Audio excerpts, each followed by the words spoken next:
Halo teman-teman, apa kabar hari ini? Semoga selalu sehat dan diberkahi. Sebelum ceritanya dimulai, jangan lupa like, subscribe, dan aktifkan lonceng notifikasi agar tidak ketinggalan cerita berikutnya.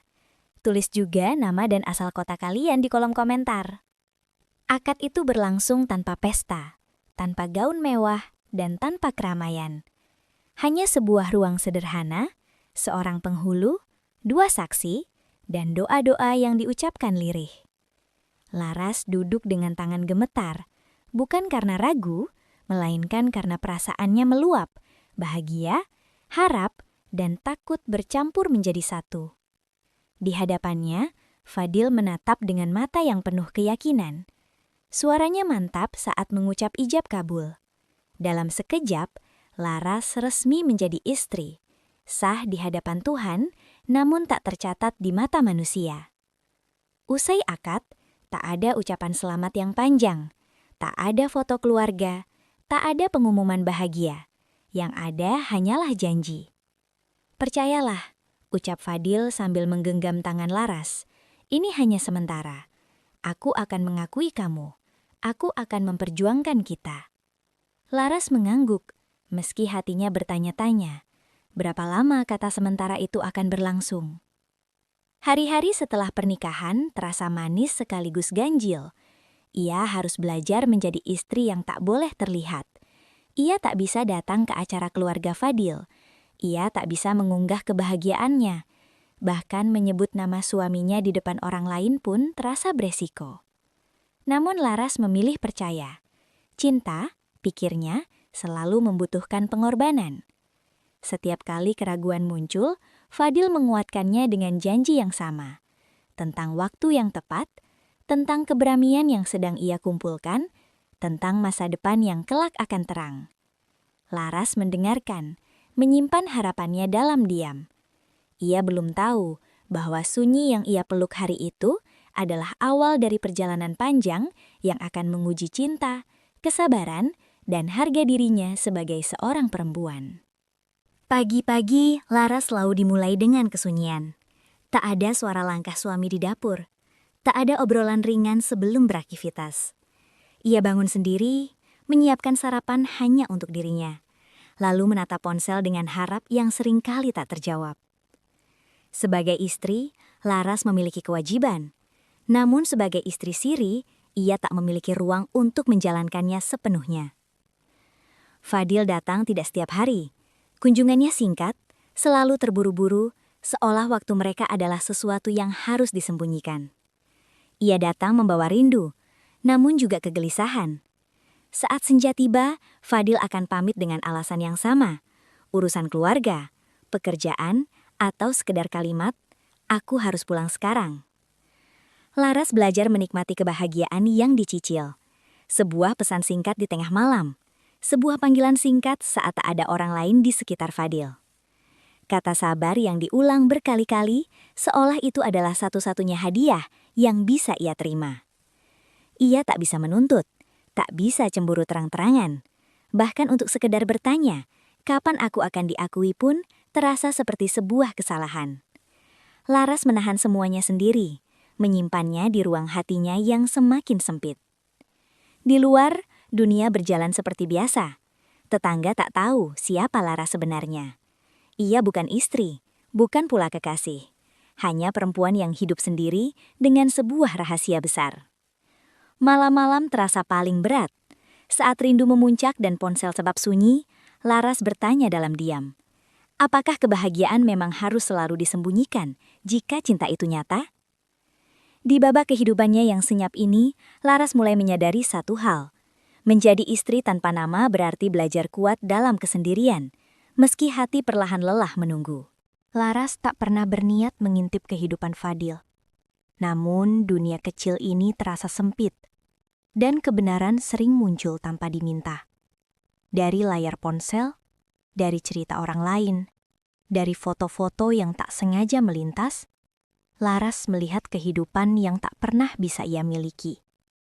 Fadil tampak utuh bersama istri sahnya, tersenyum di acara keluarga, duduk di meja makan yang ramai, menjadi suami yang hadir, bukan sembunyi-sembunyi seperti saat bersamanya. Setiap gambar itu seperti goresan kecil di hati Laras. Tak mematikan, tapi terus menumpuk. Ia ingin marah, tapi tak tahu kepada siapa. Ingin cemburu, tapi sadar dirinya tak punya hak. Dalam posisinya, semua perasaan harus ditelan sendiri. Bahkan air mata pun harus jatuh tanpa saksi. Saat Fadil datang menemuinya, Laras memilih diam. Ia tak bertanya kemana Fadil pergi sebelumnya. Tak menyinggung foto yang ia lihat. Ia tersenyum seperti biasa, meski hatinya remuk oleh perbandingan yang tak pernah adil. "Maaf, aku telat," ucap Fadil suatu kali. Laras mengangguk, lagi-lagi mengerti, lagi-lagi memaklumi. Di dalam hatinya, Laras mulai bertanya, jika cinta memang ada, mengapa ia harus selalu bersembunyi? Mengapa perempuan lain bisa mendapat pengakuan, sementara dirinya hanya mendapat sisa waktu dan janji? Namun pertanyaan itu tak pernah keluar dari bibirnya. Statusnya membungkam suara. Ia hanya bisa menyimpan luka, berharap suatu hari Fadil benar-benar menepati janjinya. Atau setidaknya, berani melihat betapa mahal harga yang harus ia bayar untuk cinta yang tak pernah diakui. Dua garis merah itu muncul tanpa suara, namun mengguncang seluruh dunia Laras. Tangannya gemetar saat menatap hasil tes kehamilan, antara bahagia dan takut. Di satu sisi, ada kehidupan baru yang tumbuh di rahimnya, buah dari cinta yang ia yakini suci. Di sisi lain, ada kenyataan pahit yang tak bisa dihindari. Ia mengandung tanpa pengakuan. Laras memberanikan diri memberitahu Fadil. Ia membayangkan wajah suaminya akan berseri, atau setidaknya menunjukkan kebanggaan. Namun yang ia dapatkan justru keheningan yang panjang. "Kita harus hati-hati," ujar Fadil akhirnya. "Aku butuh waktu." Kata waktu itu kembali terdengar, sama seperti janji-janji sebelumnya.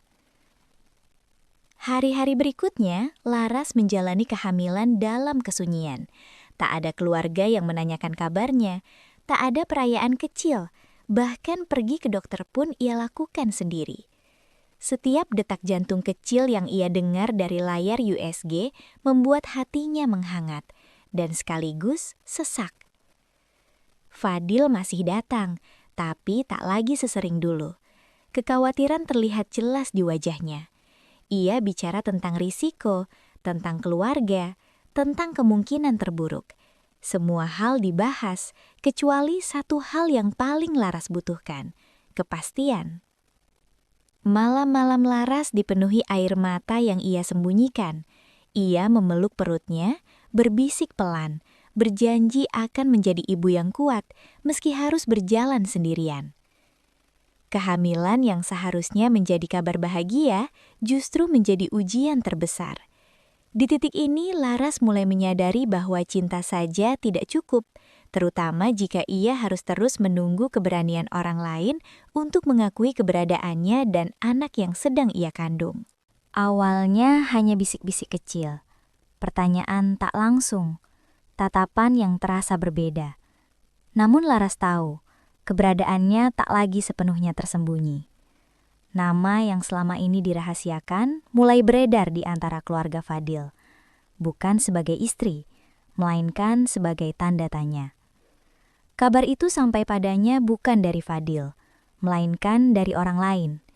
Cerita yang terpotong, diselipkan prasangka, lalu dibesar-besarkan. Laras digambarkan sebagai perempuan yang mendekat diam-diam, mencuri perhatian, bahkan disebut hanya mengejar sesuatu yang bukan haknya. Tak satu pun dari mereka bertanya langsung padanya.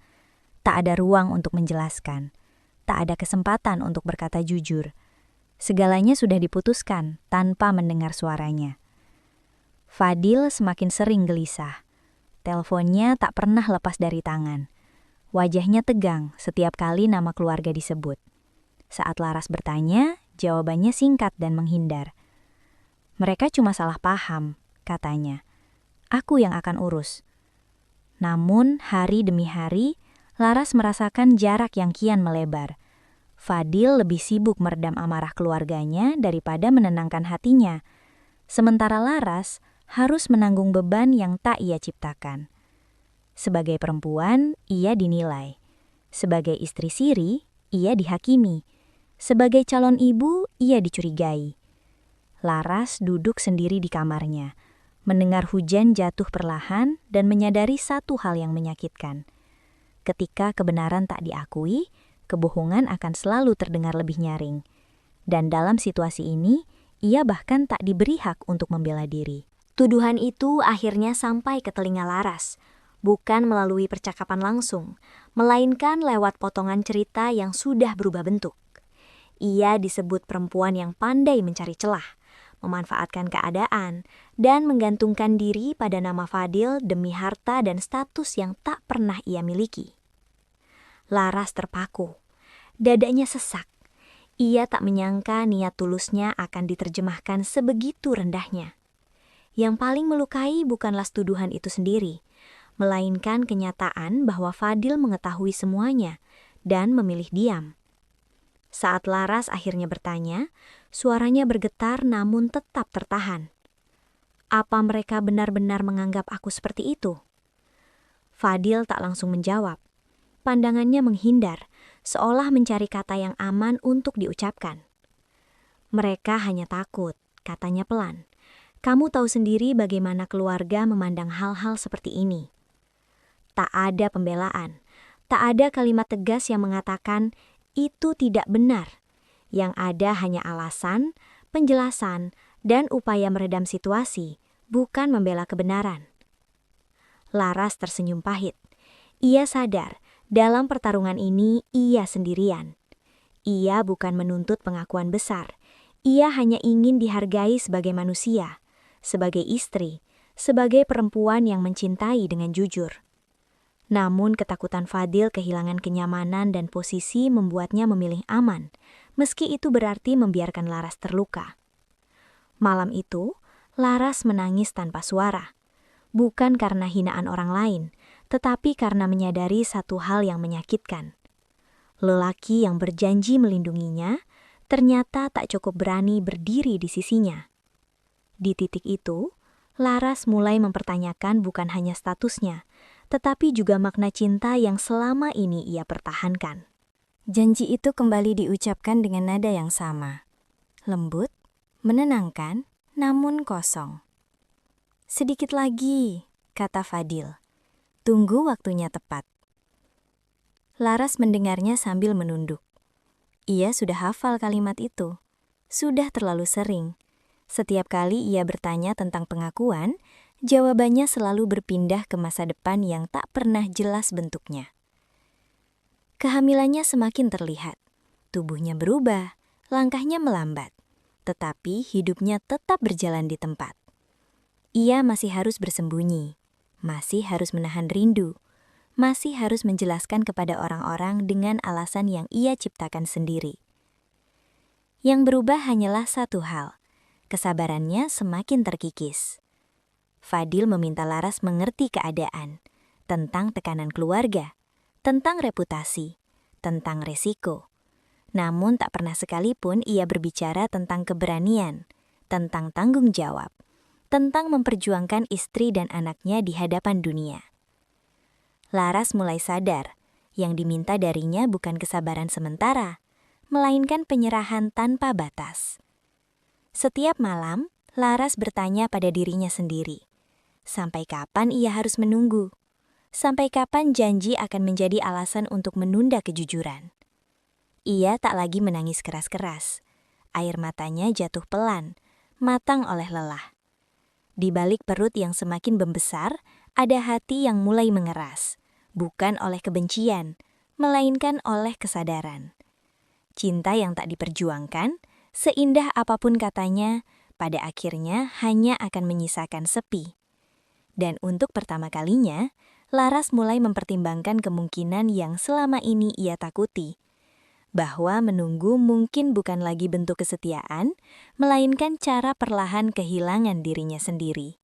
Keputusan itu tidak lahir dari satu malam, Ia tumbuh dari rindu yang diabaikan, dari janji yang terus diundur, dan dari kelelahan yang tak lagi bisa disangkal. Laras duduk lama di teki ranjang, tangannya mengelus perutnya yang semakin besar, lalu berbisik pelan, seolah berbicara pada dirinya sendiri dan pada anak yang ia kandung. Aku harus kuat. Tak ada perpisahan dramatis, tak ada pertengkaran besar. Laras hanya mengemas barang-barang seperlunya, meninggalkan ruangan yang selama ini menjadi saksi harap dan kecewa.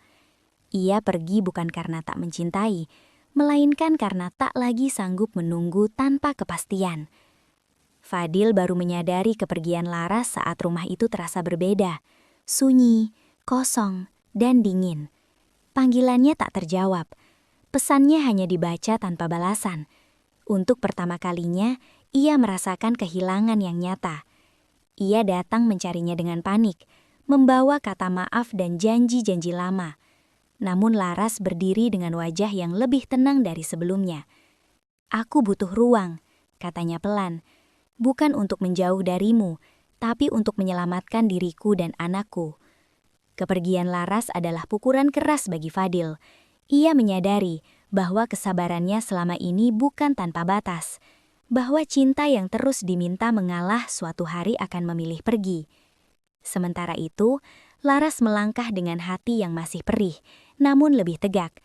Untuk pertama kalinya, ia memilih dirinya sendiri dan masa depan anaknya di atas janji yang tak pernah benar-benar diperjuangkan. Kepergian Laras membuka mata Fadil dengan cara yang paling menyakitkan. Rumah yang dulu terasa aman, kini hanya berisi gema langkahnya sendiri. Tak ada suara tawa, tak ada pesan singkat yang menanyakan kabarnya. Untuk pertama kalinya, Fadil merasakan bagaimana hidup tanpa Laras, dan betapa kosongnya itu. Ia mulai mengejar, mendatangi tempat-tempat yang mungkin Laras tuju, mengirim pesan panjang yang penuh penyesalan dan janji. Kali ini, kata-katanya terdengar lebih serius, lebih mendesak. Ia berbicara tentang keberanian yang akhirnya terkumpul, tentang pengakuan yang ingin ia lakukan, tentang perubahan yang ia janjikan. Namun, Laras bukan lagi perempuan yang sama. Ia membaca pesan-pesan itu dengan hati yang jauh lebih tenang. Luka yang dulu membuatnya rapuh kini justru menempa dirinya menjadi lebih kuat. Ia tak lagi goyah oleh kata-kata manis yang datang setelah semuanya terlambat. Saat mereka akhirnya bertemu, Fadil melihat perubahan itu dengan jelas. Tatapan Laras tak lagi penuh harap, melainkan jernih dan tegas. "Aku tak pergi untuk membuatmu kehilangan," kata Laras pelan. "Aku pergi karena aku terlalu lama kehilangan diriku sendiri." Fadil terdiam. Tak ada pembelaan yang bisa ia ajukan. Laras menyadari bahwa cinta sejati tak seharusnya menunggu keberanian orang lain. Ia telah belajar berdiri sendiri, mempersiapkan masa depan anaknya tanpa bergantung pada janji. Di hadapan Fadil, Laras bukan lagi istri yang memohon pengakuan, melainkan perempuan yang telah menemukan kekuatannya. Dan di sanalah Fadil akhirnya mengerti bahwa kehilangan terbesar bukanlah kepergian Laras, melainkan kesempatan yang ia sia-siakan untuk memperjuangkannya saat masih ada waktu. Laras tidak pernah mendapat pengakuan yang dijanjikan. Tak ada pernyataan resmi. Tak ada pengumuman kepada dunia. Namun pada akhirnya, ia menyadari bahwa pengakuan paling penting bukan datang dari siapapun, melainkan dari dirinya sendiri. Hari-harinya kini dijalani dengan langkah yang lebih pelan, namun pasti. Ia belajar menata hidup tanpa menggantungkan harap pada nama orang lain.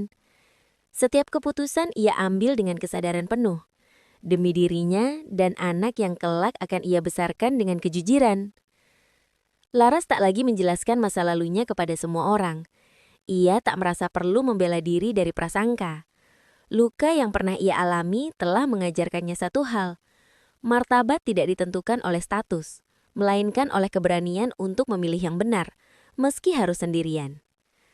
Sesekali, kenangan tentang Fadil datang, bukan sebagai amarah, melainkan sebagai pelajaran. Ia bersyukur pernah mencintai, namun lebih bersyukur karena berani berhenti ketika cinta itu tak lagi memperjuangkannya. Di cermin, Laras melihat dirinya yang baru, bukan perempuan yang menunggu, bukan istri yang disembunyikan, melainkan ibu yang kuat dan perempuan yang utuh. Ia mungkin tak memiliki pengakuan dunia, tetapi ia memiliki dirinya sendiri, sepenuhnya.